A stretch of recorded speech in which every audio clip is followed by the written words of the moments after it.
No way, Jose. The following footage proves beyond any doubt that the tanks intentionally set the house on fire.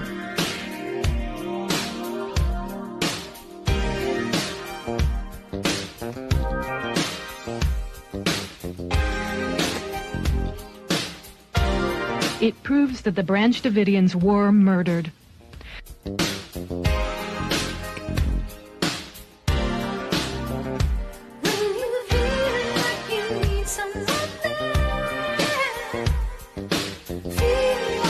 You can see that this tank has a gas jet on the front that shoots fire. You can also see the fire quite plainly.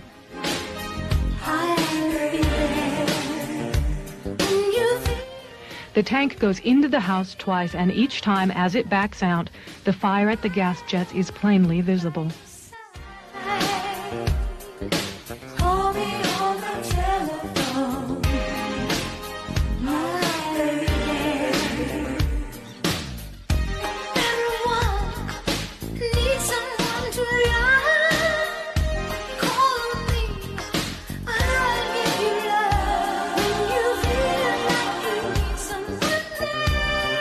We must all do more to recognize and look for the early warning signals that deeply troubled young people send. Good morning. This is Jose Galison. Welcome to the No Way Jose podcast. You are watching The Morning Dump. What is up, people? Let me know how I'm sounding, how I'm looking, all that good stuff. It is January 30th, and I am glad to be here with you guys today. We have some good news, some news for you guys. As you guys saw the thumbnail, I'm sure. That was RFK, obviously. For those who are unaware, currently he's going through confirmation hearings. I don't really intend on covering that really hardly at all. But I just figured, timely, whatever. But yeah, that is a thing going on right now. I mean, that is there's a semi-interesting fight. I know a lot of people love to get caught up in the RFK. I know, I just struggle. I'm currently, ever since the whole Israel debacle, I just struggle to get excited about the guy. Because it's like, I don't know, it just kind of was an eye-opener, so it's like, cool. I'm sorry, I'm fixing this. I just realized I didn't like where it was. But, I don't know. It's hard to get excited from after the whole Israel thing. Like, I get it. Like, these are separate issues, but it's like, especially when you're someone like me who's dug into the conspiracy world so much, and then, seeing how things link up, and you're just like, once you see that one chink in the armor, you're kind of like, yeah, well, like, why the fuck would I trust you with, like, anything medical? Like, what am I supposed to really put, the chips on you? Like, I get it. He has, at least is better than most, and it's kind of like, this is, I guess, compared to what is sort of the thing. So it's like all of them are, but it's like, I don't know. I mean, just don't expect me to. I mean, sure. I guess I could say I probably prefer him to other people because at least his rhetoric's better, and like I guess yeah, even his actions. But I mean, good luck getting me get excited about it. I mean, I don't know. I mean, that's kind of where I'm at for that. I'll be honest, way before the Israel stuff and before RFK caved in that, like. I was pretty excited about the guy. I mean, he's cool. I mean, like, don't get me wrong. I knew he had, like, issues. Like, he was a lefty, and I disagree with him a lot. But, which is whatever. Like, I mean, I agreed with him on where it counted, in my opinion. He was really good on Ukraine. And then he came in, Dave. The big thing was, like, the Dave Smith episode where you're like... I mean, I had known before that. I guess that wasn't even the big moment. That was I guess it was a turning point for him, where the world really kind of... I knew that before that. I forget the moment. But yeah, like right off the bat, it was.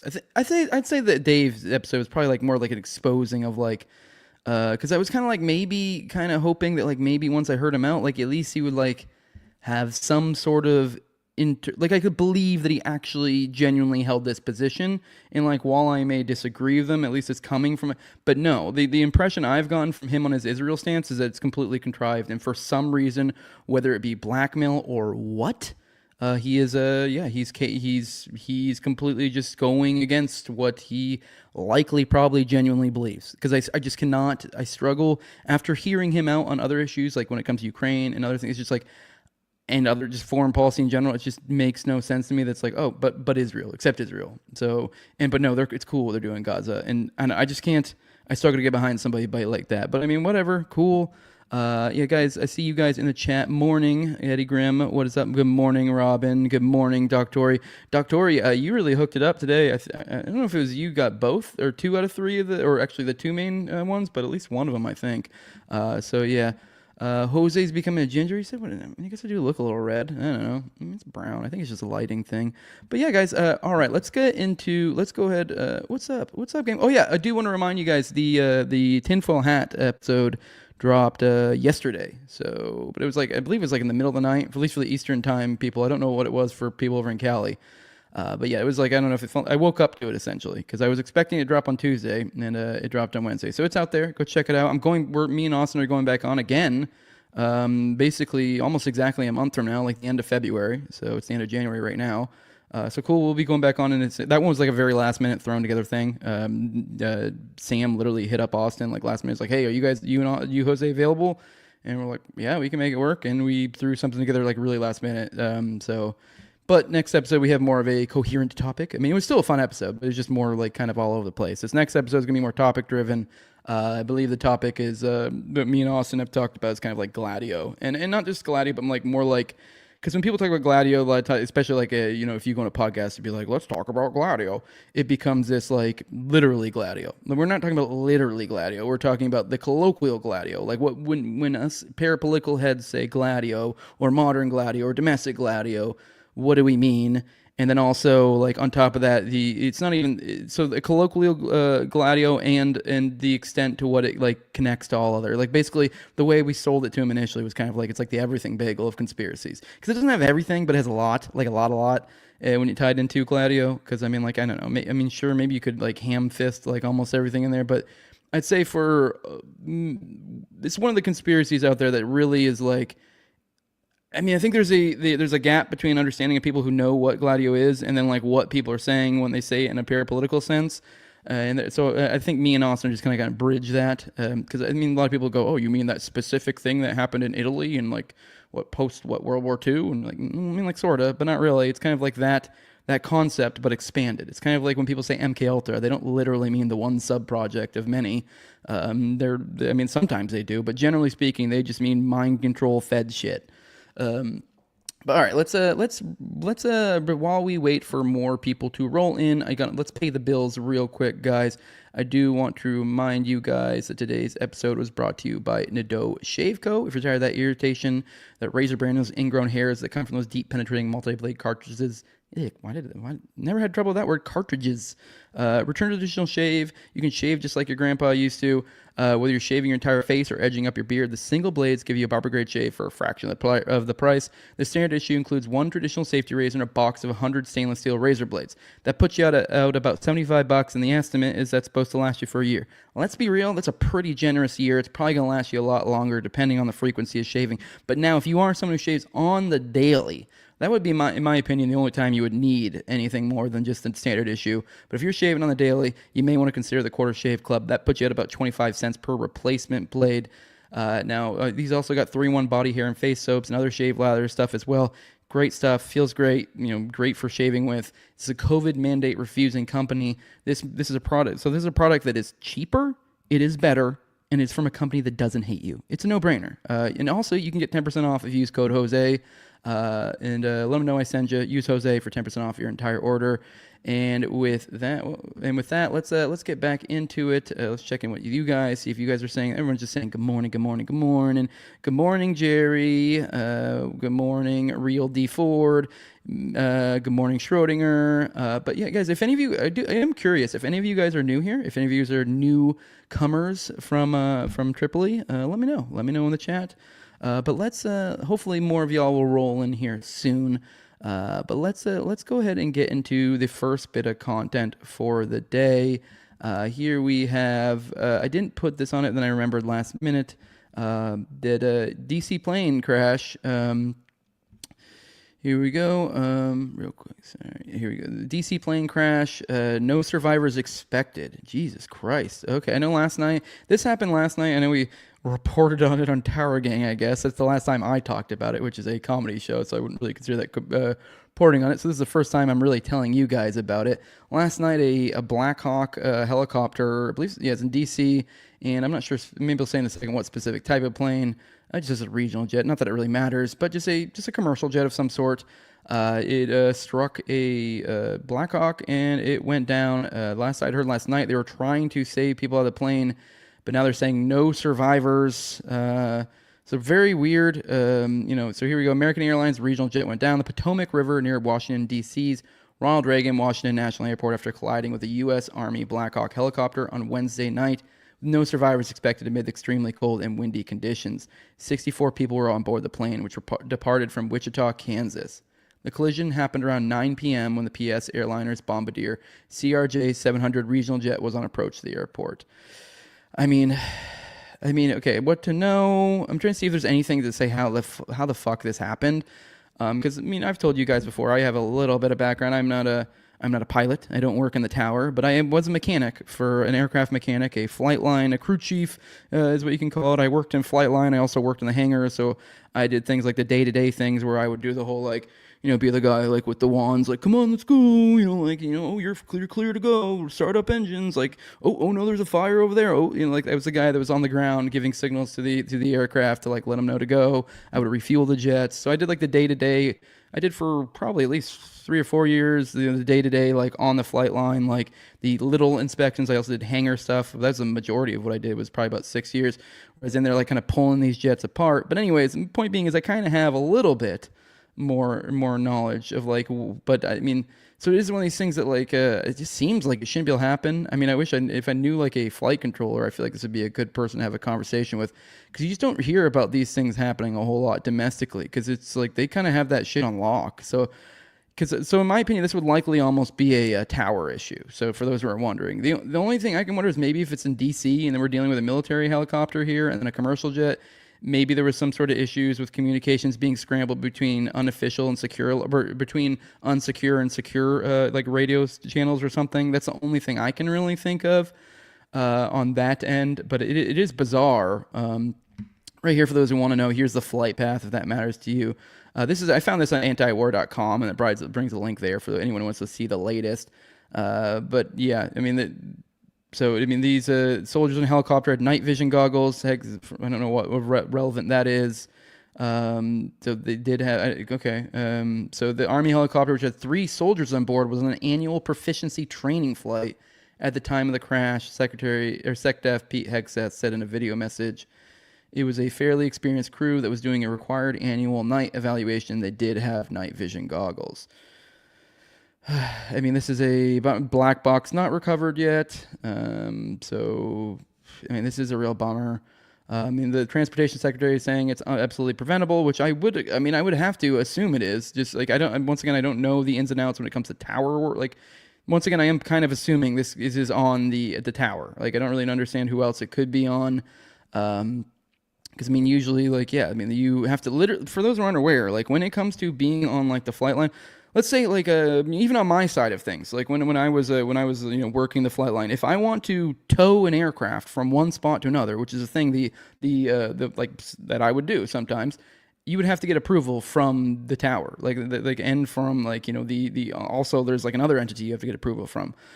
So it's not a simple thing. Any sort of movement of aircraft, even on the ground, literally even on the ground, has to be approved by tower.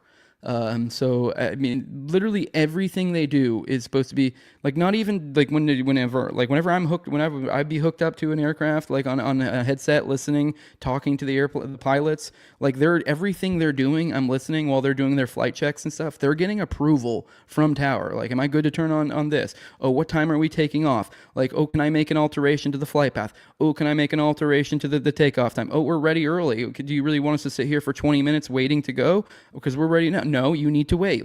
Everything has to be approved by tower. So it is one of these things where I don't understand how this even really happened. But all right. So President Trump said this is a bad situation that looks like it should have been prevented. Transportation Secretary Sean Duffy told reporters to back up the president. What I've seen before or so far, do I think it's preventable? Absolutely. That's a nothing burger. I feel like most of anyone would assume it is. I guess most of you guys don't have aircraft knowledge, so but I just feel like even a normal people would just assume that is the case. So, Trump's going to speak in 45 minutes, I guess, to kind of hold a press briefing on this. It's a real fucking bummer. The helicopter appeared to be flying above mandated 200 feet.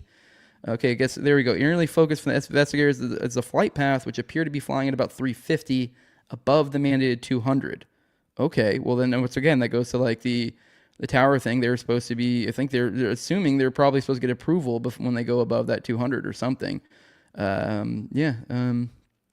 6 victims were from Skating Club of Boston, so figure skaters. So I think maybe we're dealing with a conspiracy to off figure skaters. No, I'm just kidding, obviously. All right, let's pop in. Let's see if you guys have anything to say. And I have some more on this. I have some slightly juicy possibilities, but it is a really sad story. It is very odd that this would happen. You know, this once like, as I've said, even like coming from my perspective of like working like on planes for so long, it's just like you just don't see this. I mean, you see stuff like occasionally you'll see overseas where something crazy will happen, you know, like in a deployed location, but like stateside, like normal conditions, it makes no sense. Robin says boyfriend shaves daily, so I have a nice place to sit. Yeah, there you go, guys. Make sure you shave your face. That is a good reason to shave your face. Keep your relationship alive. Duck Tory says this is like the 3rd or 4th Black Hawk accident in the last couple months. The last one was in Cali. Oh yeah, I do also want to remind you guys, there was also I don't know when specifically this was or where this was, but there was an F-35 that crashed recently. I saw the videos of that yesterday. It looked like the guy ejected though, so I think it's all good. It was clearly, I could tell from the foreground, it was literally the planes I used to work on were on that thing. So like it was clearly like, I mean, it was on a military base. This happened. And so it was like I don't know, it looked like it was probably doing something or other. I don't know whether it was doing, but the guy ejected. So it's like, I don't know, whatever the issue was. I mean, whatever, it sucks, but nobody died. We lost $100 million. So cool. I mean, that sucks, but there goes your fucking tax dollars. But all right. The UH-60 was underneath the plan descending to FAA used to be impeccable. This is by design, says JB. Maybe, perhaps. I don't know. Brain Bucket says, apparently the tower checked with a chopper that they had visual on the jet. They said they did. The tower told them to go around behind the jet for some reason, and they didn't. And for some reason, they didn't. Okay, so maybe that isn't on tower. Okay, I mean, if they're giving them direct commands and the choppers aren't, I mean, even then, I would think they should be the tower should have some sort of a way to track them or something. But I guess when you're dealing with that small of margins, it's kind of like, yeah, that's on you. I mean, if you I don't know. All right. Okay, well then, I mean, if they're not listening to tower, then it sounds like that's on them. Unless, I mean, even then, obviously, I mean, they're probably dead, so I can't really talk to them. So maybe they had a reason not to. Maybe tower was wrong. Maybe tower was telling them to go behind the jet, and it's like, whatever the flight path was, it just wasn't a possibility. Robin says there was another jet taking off, and they probably thought that was the one they were supposed to follow. I see. Okay, maybe, perhaps. I mean, I'm pretty sure, like, even when it comes to, I know at least on the military side things, they're pretty particular about even specifics about like the jargon you use, just so that you don't get confused. So like everything's very like aircraft 7934 and aircraft so like or this aircraft taking off at this time. So everything's very exact. So I don't know. I mean, I guess it probably almost, I mean, I guess it likely is just a completely innocent accident, but I mean, we don't know. Let me see. All right. F-35 was in Alaska. There you go. Yep, in Alaska. So all right, let's check in on. Here is a buddy of mine, a mutual of mine, James Rogers. Let's check in on. He said, "Look what I stumbled onto. Lockheed Martin demonstrated this remote Black Hawk technology in Washington D.C. just months ago, 2 weeks before the 2024 election." So let's look at this. This is kind of interesting because it is bizarre. It's like, I mean, obviously my eyes definitely raised as soon as I heard. I mean, obviously, like, you know, you hear an airplane crash, that's bizarre on its own. You're like, whoa, like, holy crap, like that, and like stateside, that's nuts. That hardly ever happens. And especially like now it's like everyone dead. Like every now and then you might see like a crash, but it's like, oh, some sort of minor thing where like a lot of people survive or everyone survives or 1 or 2 people die. And even that's super rare. But then I see, oh, now there's a Black Hawk helicopter involved, like a military Black Hawk helicopter. What the fuck is going on?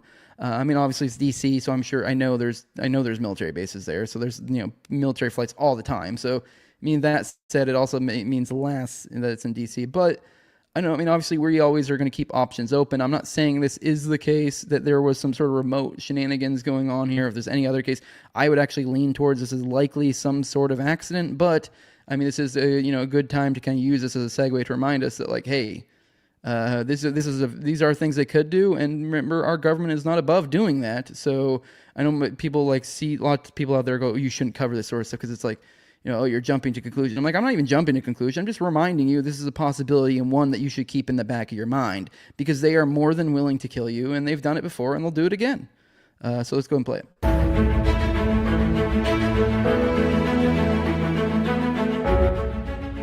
For audio people, it says, watch this Black Hawk helicopter fly itself. I'm just showing pictures of the convention. Looks like a guy's in D.C. I think he's setting it up. U.S. Army got a first-hand look at the future of autonomous flight. We're working hand-in-hand with the Army to modernize Black Hawk, to incorporate new technology, new capabilities, to create the Black Hawk of the future. And one critical technology of all these things is autonomy. And that brings me here today. Are we really going to fly this optimally piloted autonomous Black Hawk in Connecticut from 300 miles away right here in Washington, D.C.? And the answer is resounding yes, we're going to.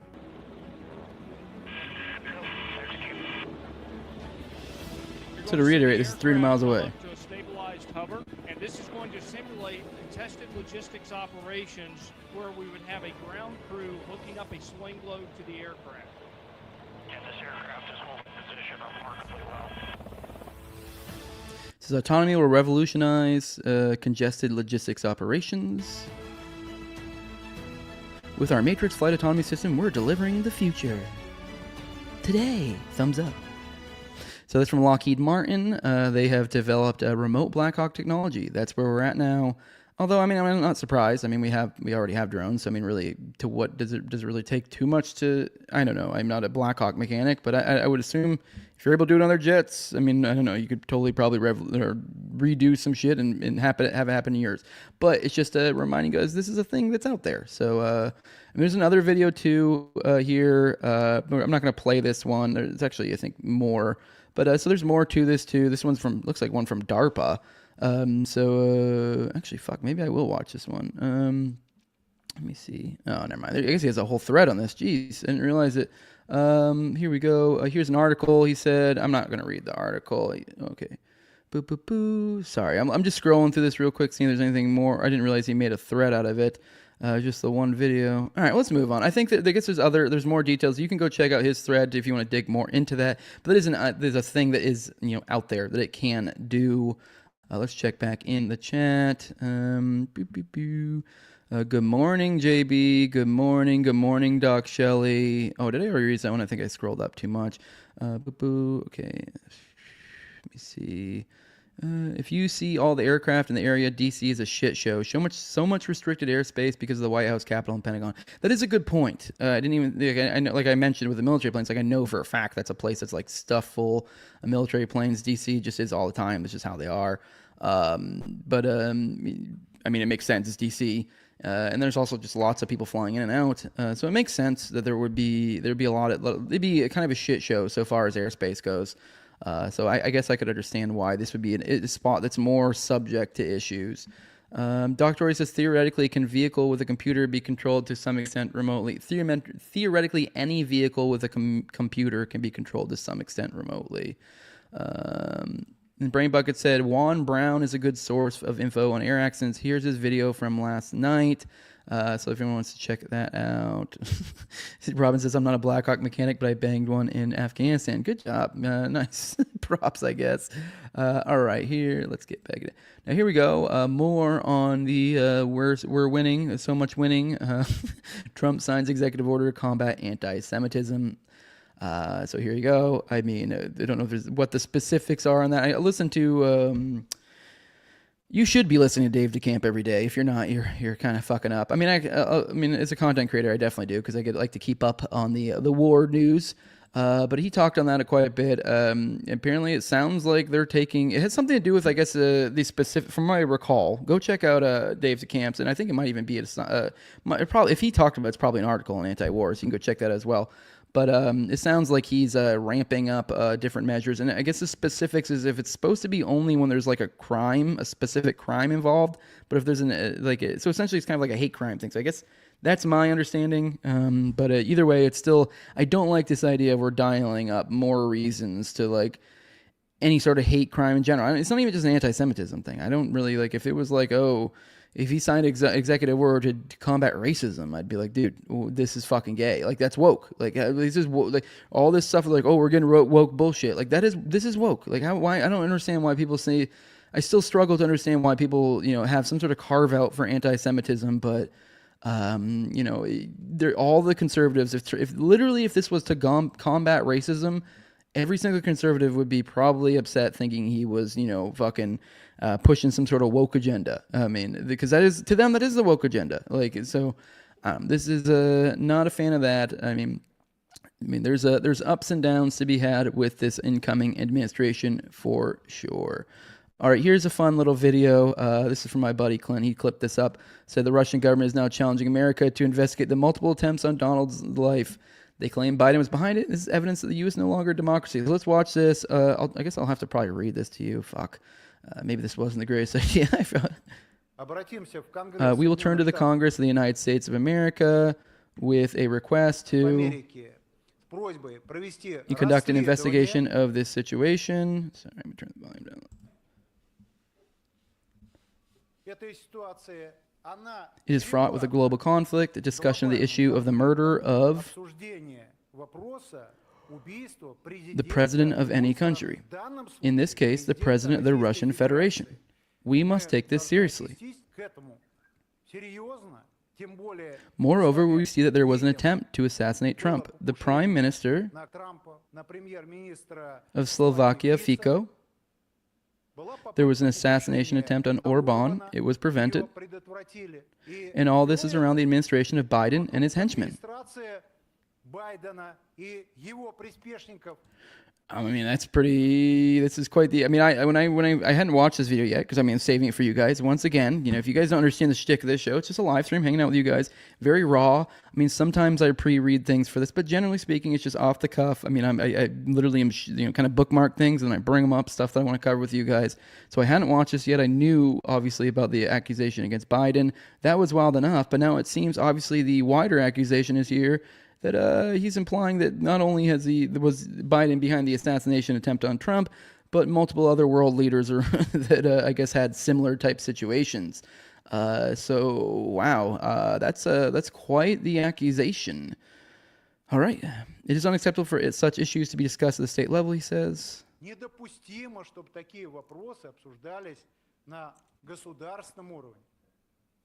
With the participation of the Secretary of State, the President of the United States of America, what is he talking about? At the head of the country, which considers itself an example of democracy,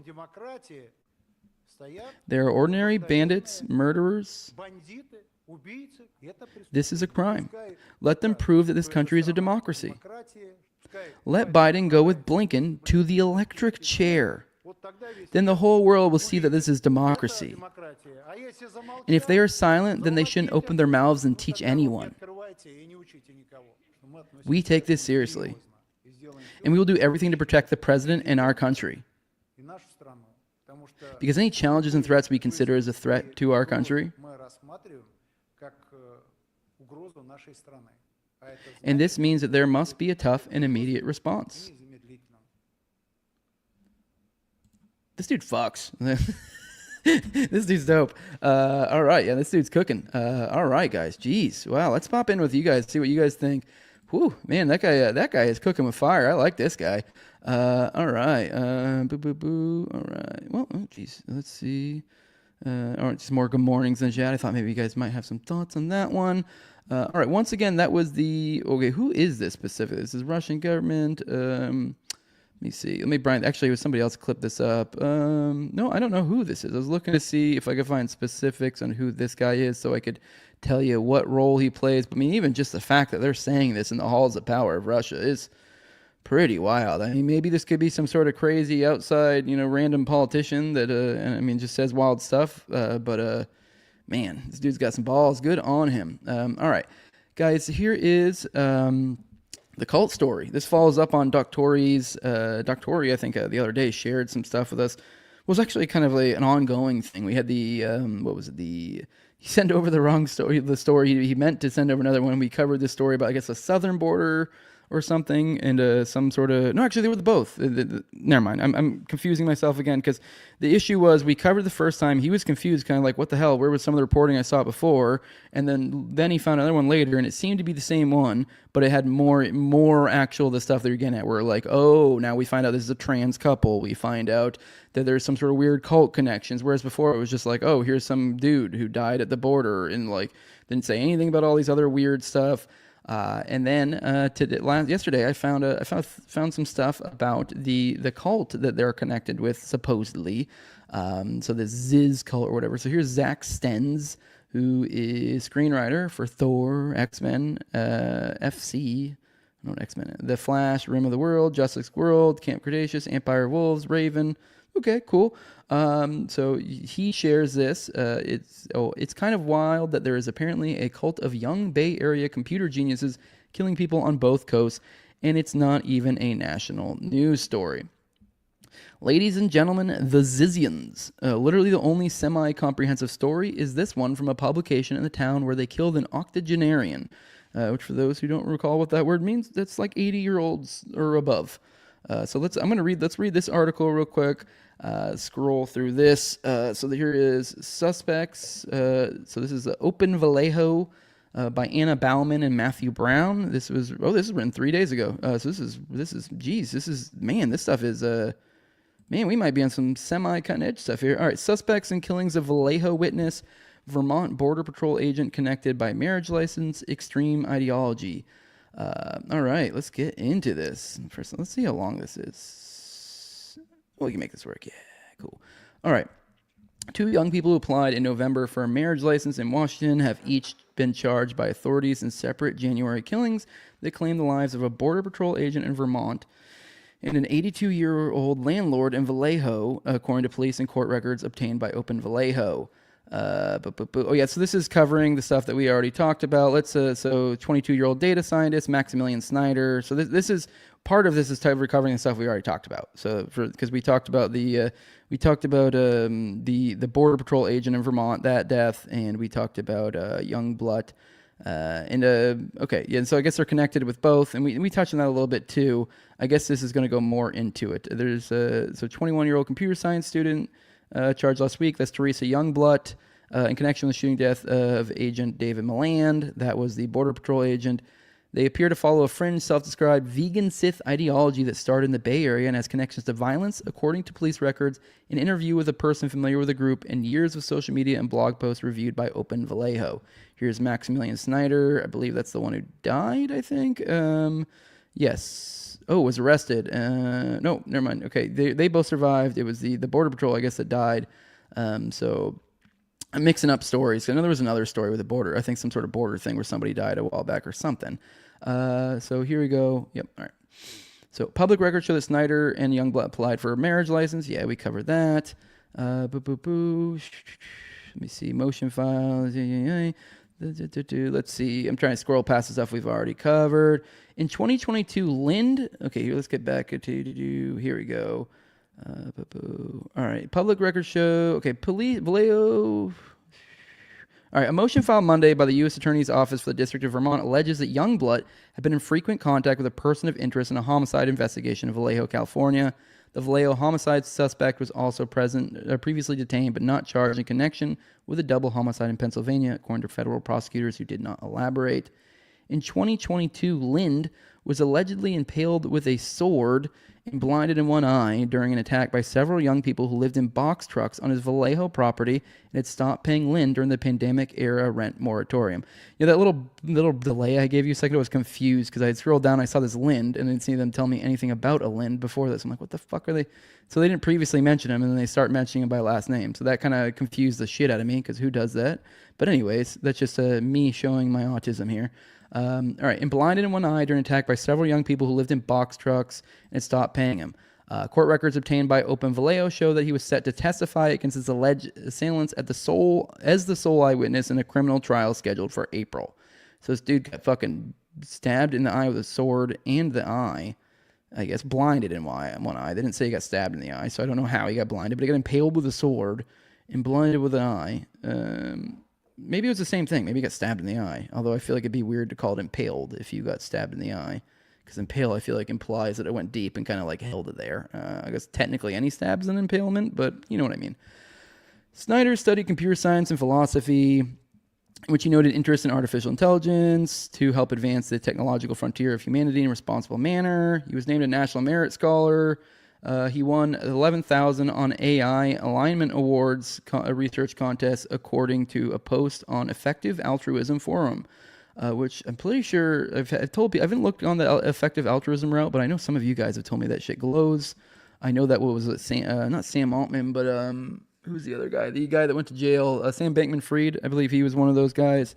Like that's what he like that was like, there was all these stories about him being an effective altruism, which is that was like the big thing about him. There's all these stories about look at all the cheap clothes these guys wear and how they live and how low. And then come to find out they were like embezzling like a shit. Like they were basically like just taking out like millions and millions and millions of dollars. That was just a front to make them look fucking dope or look cool, I guess. Youngblood studies computer science and computer software engineering at the University of Washington, according to her LinkedIn profile. She also attended Lakeside School, according to the spokesman review. All right, the Vermont shooting. We'll scroll past that because I don't care about that. Creepy in the extreme. Trying to see if they have more on the Ziz thing. Lind, all right. Thomas Young, who said Lind was a close friend, told Open Vallejo in a Friday interview that Lind had been living in fear since he was severely injured in the violent dispute with tenants at his Lemon Street property in 2022. During that attack, Lind shot two of his alleged attackers, including one person, and killing 31-year-old Emma Borhanian, according to court records. Solano County prosecutors charged Surrey Dow and Alexander Jeffrey Leatham with murder, attempted murder, and aggravated mayhem for the death of their companion. Borhanian and the attempted killing of Lind, court records show. Young said he searched the property after the attack and found used surgical equipment, more than a dozen laptops, and expensive electronics stashed inside the cargo trucks where the alleged assailants lived, which were registered in Vermont. Okay. It was actually very uncomfortable, Young said about walking into the trucks. You kind of wanted to put on a hazmat suit before going into it. It was really just creepy in the extreme. And now we're on to what I was looking for, the Zizians. All right. Lind was not the only one worried about the 2022 attack, the 2022 attack was a harbinger of future violence. Posts in various online forums attributed the attack to a group known as the Zizians. Called a cult by some, the group is a radical offshoot of the rationalist movement, an ideology centered on using scientific techniques to enhance human decision-making. I mean, it sounds a little bit like kind of they're implying transhumanism, essentially. A post warning about the group on rationalism forum website lesswrong.com named Dow, Leatham, and Borhanian as associates of the group's namesake Ziz, whose legal name is Jack Lasota. So here's the property for those who are looking. This is a property where this Lind guy was assaulted. This is where he was letting some of these Zizians live in, I guess, some cargo trucks, they said. Or I don't know, I guess... I'm assuming one of the 18-wheeler cargo things or something. They were like literally living there, I guess. Lasota was not arrested in connection with the 2022 attack on Lind, although records obtained by Open Vallejo showed they lived at the Lemon Street property. Lasota does not appear in any official records related to Lind's death or the Vermont shooting. They did not immediately respond to requests for comment. Lasota, Leatham, Borhanian, and another person were arrested in Sonoma County in 2019 while protesting an alumni reunion for the Center for Applied Rationality, a rationalist nonprofit based in Berkeley. Weird they would protest it since they're supposed to be an offshoot of this. The group allegedly blocked the exits of the Westminster Camp and Conference Center with multiple vehicles and wore robes in Guy Fawkes masks popularized by the film V for Vendetta and later the hacker collective Anonymous. Yeah, that's bizarre. I don't know why they would be... Okay. All right. A Westminster employee told the Sonoma County Sheriff's Office that one protester had a gun. Okay, so once again, this applied rationality, I want to back up to that, because didn't they say this was somehow tied? Didn't I just say a little bit ago it was somehow tied into the...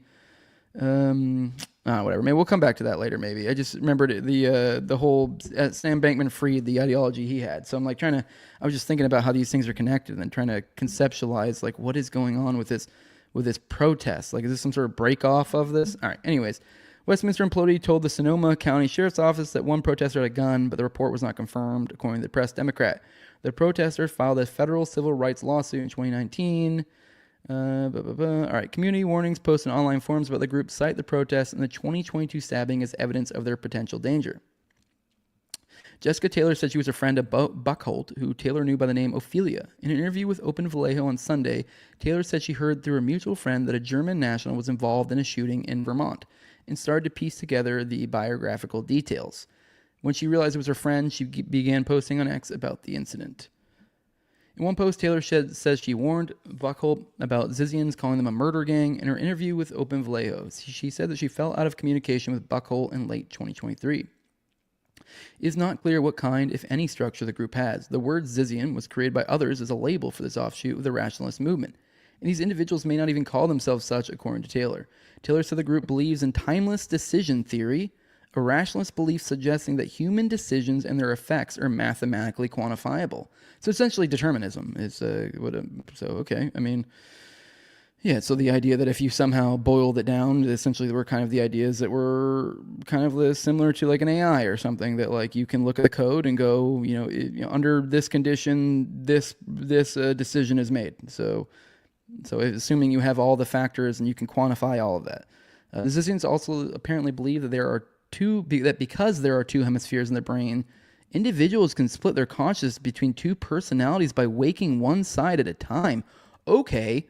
All right, my eyes are fucking open here. What the hell? I'm assuming any of you guys have been following around with me for any period of time. That's like fucking classic MK Ultra right there. That is dissociative identity disorder right there. That's MPD, multiple personality disorder. Depending which one you want to go with. That is wild. Okay, so they are literally. This is a group. This sounds like they're literally trying to train themselves to split into two consciousnesses. How do you do that? Incredible trauma and all sorts of other weirdness. All right. She said veganism and animal rights are also central to the ideology. A bio for an IG account that appears to belong to Youngblood reads, "Talk to me about being vegan and AI alignment." Snyder and Youngblood's social media posts and accounts display beliefs consistent with Zizian, although court records do not explicitly tie them to the ideology. There's this whole literature and decision theory about this kind of thing. So there's some kind of legitness behind this, Taylor said, of this timeless decision theory. But they take in all these weird directions where they're talking about like, oh, maybe if I make this decision, I will like burn the entire timeline. And so it gets really weird. Man, that is weird. Like somehow combining the concept of like essentially, splitting, creating, separate personalities, and then some sort of combination with, the idea of like the specifics of decision making and like what effects that's going to have. Man, that's why. All right, that's the end of that article. I mean, I'm more for you on this that we're going to get into, but let's see what you guys' impressions are of this. This is wild. All right, I see more of y'all in the chat. Man, bunch of y'all popped in, huh? Let me see. Next topic, Jose and Cole in the strongman competition. I'm totally down for it, but I think we were talking about it, and I think the Bohemian Grove, I actually really would want to do it. God, I would bring for it. But the Bohemian Grove is supposed to be roughly around the same time, give or take weeks or months, or month, like somewhere in that, roughly in the April time frame. And Cole would have to fly down for this, and we were talking about after, and like, are you really going to fly down for two separate things, like in like within the same, like basically the same month? He's like, nah. So that's kind of what I was thinking too when I said on the show, like I wasn't trying to like get out of it. If anything, it actually sounds really fun, and it's on a weekend, so like there's kind of not really any reason I can't. I mean, I'll be honest, I'm pretty tight on money these days, so like I'm not trying to spend $120, so that's another thing. But I guess we could also use the show funds, so I guess there's that too. They're saying Cole when it's the recharge strength. He actually might. He very well might. But I'll say I've been stronger than Cole. I think I'm probably still currently stronger, like so far as top end, so far as like if we were to do like a 1 rep squat, bench, deadlift or something. But I think he's probably getting damn close. And when it comes to anything other than just top range strength, anything like endurance, speed, Cole probably would rate me. Like, let's be real. All right, everyone's saying hi. Hey-o, I'm back. Yeah, I only took 1 day off, Ray. And I think we'll be back tomorrow, too. All right, Brain Bucket says the rationality community really went off the rails around 2016. I used to go to local meetups around 2014, and these people got really weird after a while. Oh, yeah. So you used to go to the meetups. Okay, all right. Traveling tactical trannies. So are you talking about saying Let me see. The effective altruism guys are all hardcore utilitarian. Yeah, I can't remember. There was some part in the article they were talking about effective altruism. I forget if that was like, maybe I was. Maybe it was one of my rants. But I was like, is that somehow linked? Because they sound similar, and it would totally make sense, but I don't. I once tried to stay for a night at the group house. They haven't stay for a night. I got the fuck out of there real quick after I got the tour. Okay, so you stayed for a night for one of those. Okay, so they're creepy. Man, we should send you back in. Go undercover, dude. So then Dr. Royce, if you're reading the stuff about SBF is polycule, it sounds a lot like this. Sam Bankman-Fried. Okay, I'm assuming polycule, is that some sort of like manifesto or doctrine of some sort of his? I would assume, because I don't know what that is, a polycule. And EA is very closely linked to the rationality people. The effective altruism. Okay, yeah.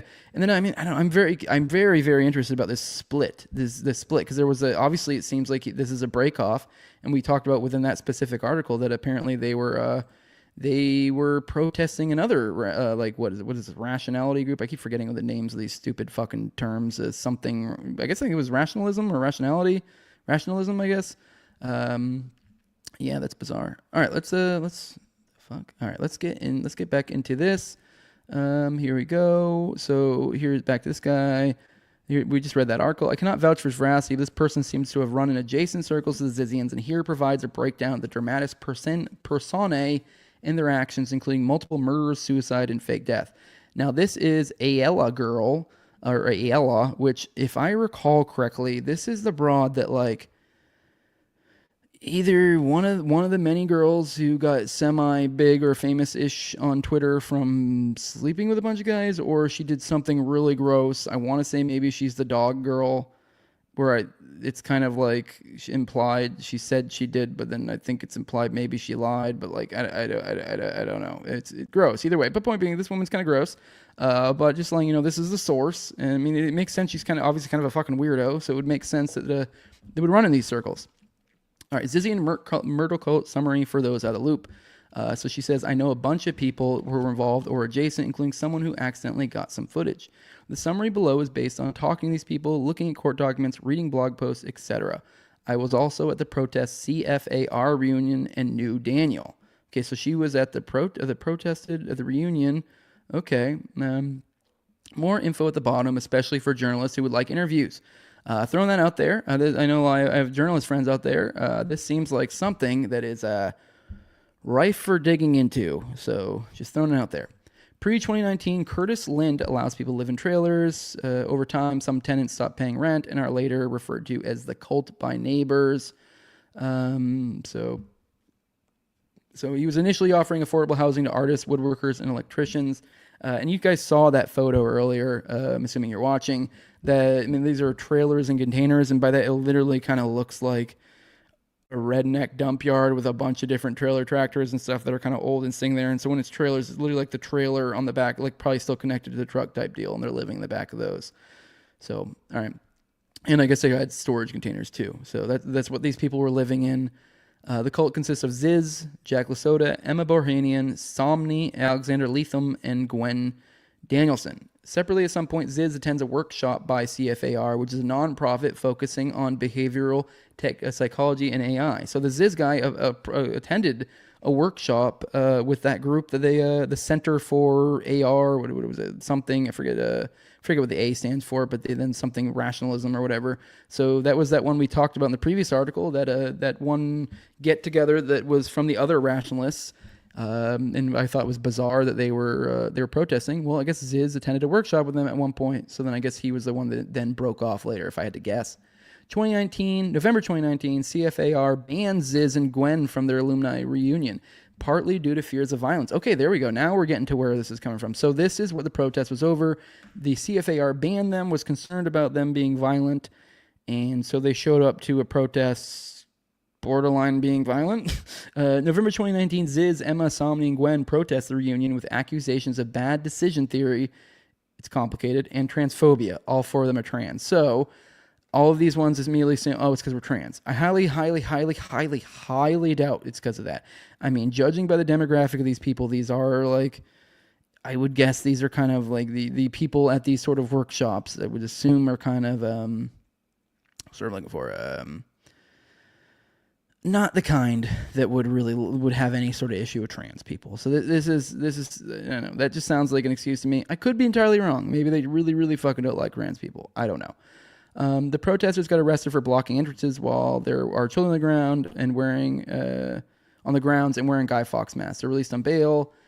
August 2021, Ziz advocates for airlocking, a sci-fi term for killing. Oh, geez. Various people in blog comments and claims many people seek suicide by Ziz. All right. Ziz runs a blog which appears to be the primary attractor for this community. They claim that people of two hemispheres are either non-good, single good, or double good. Very rare, which Ziz herself is. Oh, I forgot they're trans. Okay, so I'm assuming when they say herself, it's actually a dude. Ziz advocates for ruthlessly enforce altruism towards all living creatures. Ruthlessly enforce altruism. Okay. I guess except for you, and to follow the principle that is never valid to surrender. She promotes the punishment of non-good people, particularly those who are not vegan. Jesus Christ. So they're literally implying killing everyone who eats. Okay. February 2022, Jamie Zajko, the close friend of Ziz, claims that Ziz threatens to kill Jamie if Jamie does not kill Jamie's girlfriend and provide proof of it. Oh, shit. Okay. April 2022, Gwen Danielson, one of the protesters, stops appearing for court hearings and their lawyer suggests they have died. July 2022, a different friend of this group commits suicide and cites ideas from Ziz's blog in their suicide note. Ziz appears to suggest their ideas caused the suicide. August 2022, Ziz fakes her own death in a boating accident and stops showing up to court hearings. The Coast Guard conducts a search for her, but finds no body. An obituary is released. Oh, geez, he was semi-successful in faking its own death. All right. November 2022, Emma Bohanian is killed by Curtis Lind during a violent altercation at Vallejo property. Somni stabs Lind with a sword, and Lindy shoots both Somni and Emma. Linda is stabbed dozens of times and loses an eye. Oh, Jesus Christ. I mean, it was... Oof.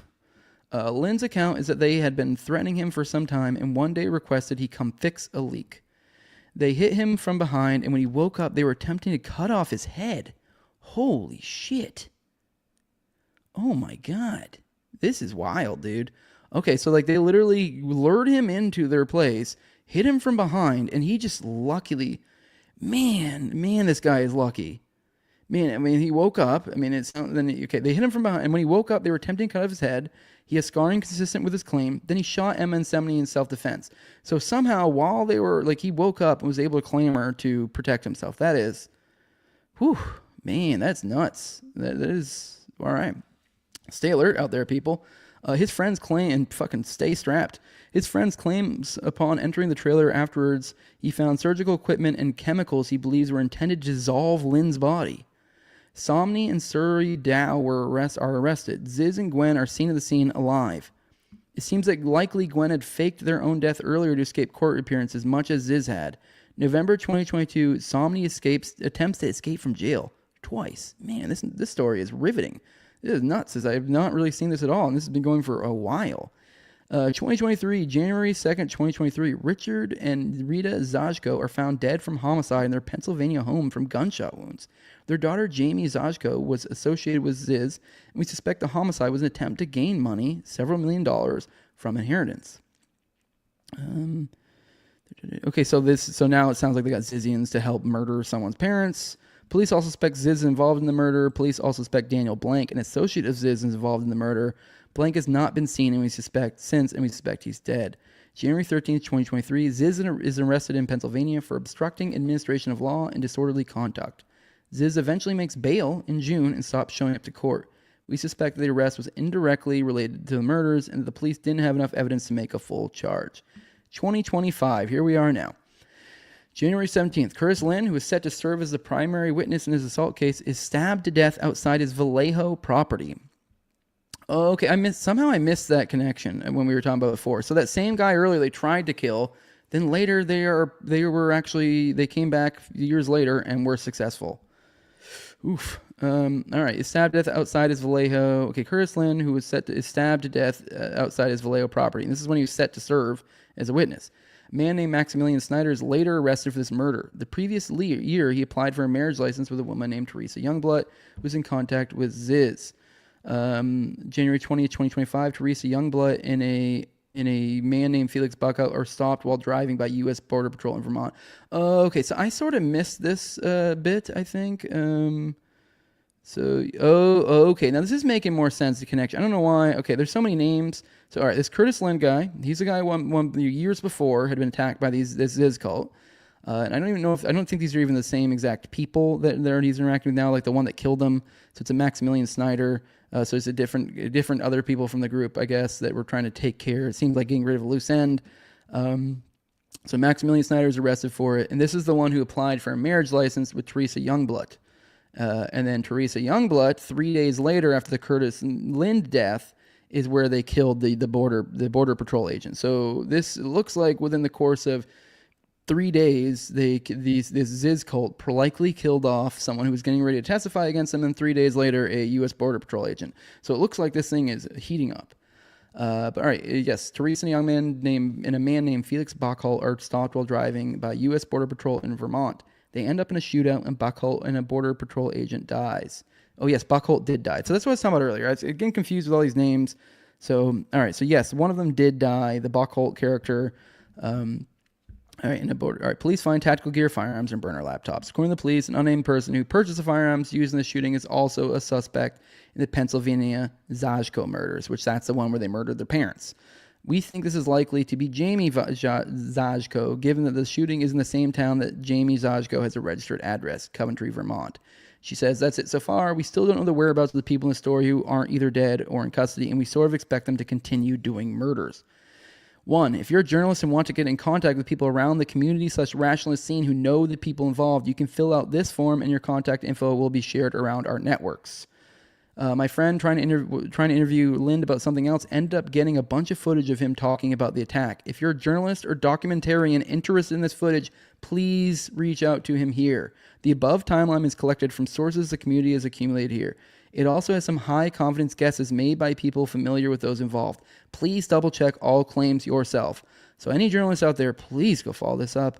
And she says, to be clear, I'm not involved in any way beyond happening to know people with lore. I do not personally have insider info. I'm only just assembling publicly available stuff as is pointed out to me by community members. So she sounds like she's so for any journalists out there, like, yeah, you're going to want to contact her for the info, but like maybe don't hound her to try to talk herself, because it sounds like she doesn't have much to contribute other than what she already has. She's not super close to it, just sort of is what she's saying. All right, man. Whew, that was quite the rabbit hole. Holy shit. That is something else, wasn't it? All right, let's check back in with you guys. Man, that is nuts. This is, whew. All right, let's check in with you guys. Let's do. All right, his cult. Wait. Oh, so this is, you said his cult, and this is after I was talking about SBF's polycule. So he had a group. I didn't realize or maybe I did realize and forgot it. I didn't realize he had some sort of group that was kind of following him along as well. I didn't realize SBF had some sort of quote-unquote cult. Okay. JC says, I kind of followed the online rationalist community around 2010 to 2016. It took a long time to shake off that culture of secular cultural liberalism and become more conservative Christian. Okay. He lived in a cult setting, basically, says Doctori 20. Polycule is what the polyamorous people call a group dating. Ooh, okay. So you mean like it's so he basically lived in a cult setting, but it was kind of everyone slept with everybody. So it's a polycule. So it's really just kind of like a polyamorous group. So it's like everyone's in a relationship type deal. So that's what you're talking about. So it's some sort of mix between the two. All right. Jose, do you take cell salts or cell plasma or plasma salts? I don't even know what any of those are, to be honest with you. One of their biggest psyops was basically rationalizing moral nihilism. It took all the woke, degenerate insanity the past few years to wake me up. It made me realize I hate these people, want nothing to do with them. That's JC. The idea that all these degenerate lifestyles are just arbitrary and culture doesn't matter. Brain Bucket says, I had a fairly similar experience as JC. The woke nonsense is what ultimately pushed me away. All right. This really is, I'm just still kind of like reeling about this. This is a weird fucking story, dude. Then Brain Buck is talking more about the rationality. So I guess everyone there went down the degen polycule woke path. So it sounds like almost like an idea by these, these atheist degenerate fucks out in the world that, I say that as an atheist, although I don't know. I definitely don't go that route. It almost sounds like a kind of an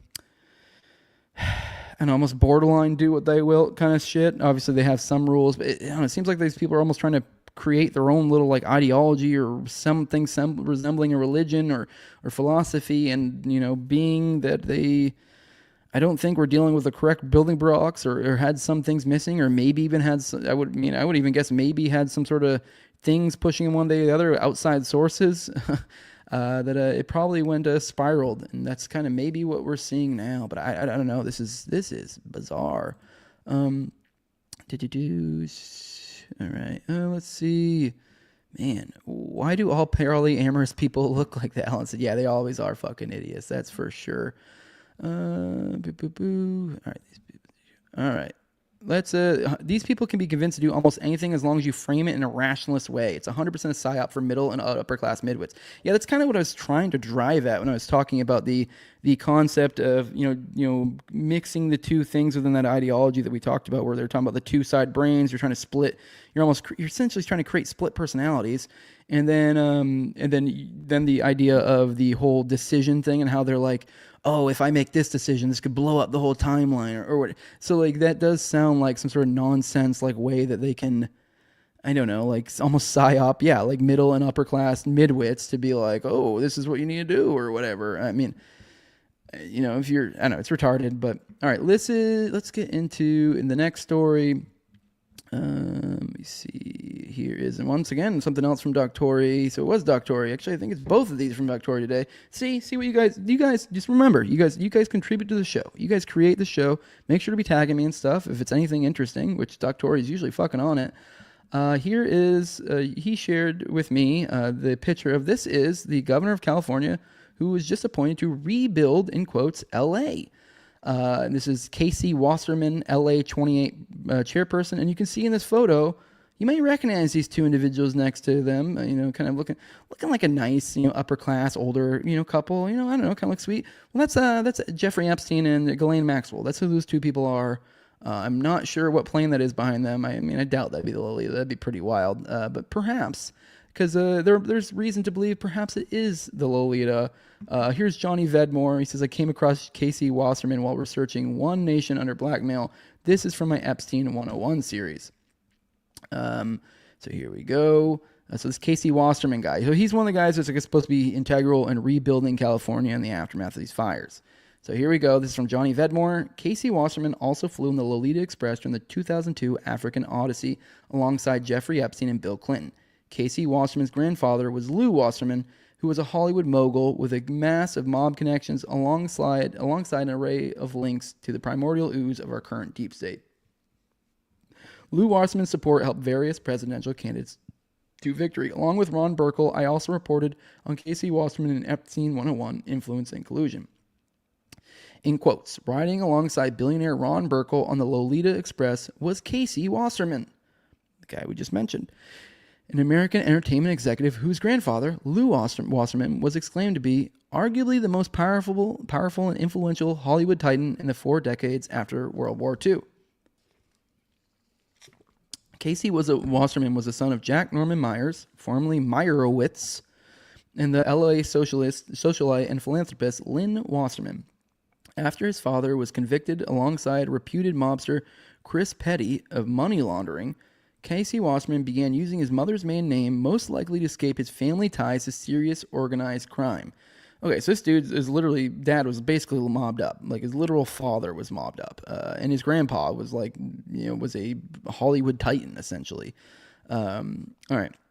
In an interview with Jack Myers conducted by author Dennis McDougal, he wrote The Last Mogul, a biography of Lou Wasserman. Myers said, my son changed his name to Wasserman. I said, Casey, first of all, everyone will think you're a fool if you do that. You look like an idiot. Yet Wasserman appeared more interested in obscuring his links to the mob than keeping his paternal name. In 1952, Lou and Eddie Wasserman founded the Wasserman Foundation, of which Casey Wasserman eventually became president and chief executive officer. The Wasserman Foundation became a major contributor to the Los Angeles Police Foundation, as well as a major donor to the Democratic Party. On the Ghanaian leg of the trip, Casey traveled alongside his wife, movie music supervisor Laura Wasserman. Her grandfather had been the Democratic Party leader, Paul Zifrin, who was also the chairman of the group, which had successfully won LA's bid for the 1984 Olympics. Casey Wasserman was reported in 2016 as having led the effort for the 2024 bid. In 1991, Bill Clinton attended his first major introduction to Hollywood fundraising circles at the Home when the Wassermans hosted an event that August for the Democratic National Committee. They threw another fundraiser for him in August of 1992, and then after he won the presidency that December, according to Variety Archives. Okay, so the Wassermans, his family was it seems like integral to helping get Bill elected. The latter article also gave a clue to how important the Wasserman family dynasty had been for the manipulators of post-World War II political history, stating, other guests of the Home through the years include a host of governors and senators, as well as Henry Kissinger when he was Secretary of State. Jimmy Carter was a largely unknown Georgia governor when he first met Lew Wasserman, but he said in a 1982 interview that Wasserman's backing proved extremely helpful. When I decided to run, Mr. Wasserman wasn't the first out-of-state people I told. Carter said, according to the book Mr. and Mrs. Hollywood. People respect his judgment in political affairs. So, okay, I mean, like, obviously you can see what kind of a large political figure he is. I mean, he's been on the Lolita Express. He went to Ghana with them. Like, come on, what the fuck are you doing in Ghana on the fucking Lolita Express? Like, I don't know. I mean, it's better than, I guess, going to Thailand on the Lolita Express. But, I mean, it's still, what are you doing on the Lolita Express at all? But, yeah. All right, let's pop back in with you guys. All right. This generation of spooks can't even come up with their own grifts. They're not impressive in any way. You are correct, Doctori. All right, let's get into the last story of the day and start to wrap it up. All right, here we go. Here is a story from Ken Silva. We have some bad news to kind of finish off the day. Judge upholds convictions for Wolverine Watchman and Whitmer kidnap plot case. Real bummer, but yes, here we are. Michigan Judge Thomas Wilson has upheld the convictions. This is from Ken Silva, by the way, at Headline News. He has upheld the convictions for 3 men convicted on state charges of assisting the 2020 Governor Gretchen Whitmer kidnapping plot, a conspiracy fomented by the FBI undercover agents and informants. Defendants Paul Beller, Joe Morrison, and Pete Musico were convicted of supporting terrorism in October 2022 and were given 7-year, 10-year, and 12-year prison sentences, respectively. 3 other defendants were acquitted in a separate state trial, while 2 defendants were acquitted and 2 were convicted after a separate second trial in federal court. Bellar, Morrison, and Musico motioned for a retrial on the grounds that evidence of the FBI's entrapment scheme wasn't presented at the trial. For instance, the FBI gave prepaid credit cards to the kidnap plot ringleaders, Adam Fox and Barry Croft. The 2 never used them. The FBI also created phony 3%er militia groups around the country and appointed Fox as the leader of the Michigan chapter. The 3%ers are a national network of militias, the name being a reference to the fact that only 3% of colonists took up arms against King George in the American Revolution. Judge Wilson did acknowledge that the 3%er militias involved in the Whitmer kidnap plot were created by the FBI. The 3% groups were established across the country and were created by the FBI, Judge Wilson said. The FBI used assets from the other 3% groups in forming the Michigan 3% group. So the judge admitted even that. But even though the defendants weren't allowed to present that evidence at their trial, they were able to do so during a pretrial entrapment hearing in 2022, the judge said. Their arguments were unsuccessful at the time, and Judge Wilson declined to change his mind in a recent decision, which was made on January 2024. Judge Wilson also upheld the defendant's conviction for being in a gang, ruling that their Wolverine Watchman group qualified as one. Which is wild, because the implication of that above is almost that they're implying that this is a FBI gang. The judge did say the defendant's gang's membership prison sentence should run concurrently and not consecutively. He said he'll issue a new judgment with that correction. Okay, well, that would make a big difference from my understanding with sentencing, I believe.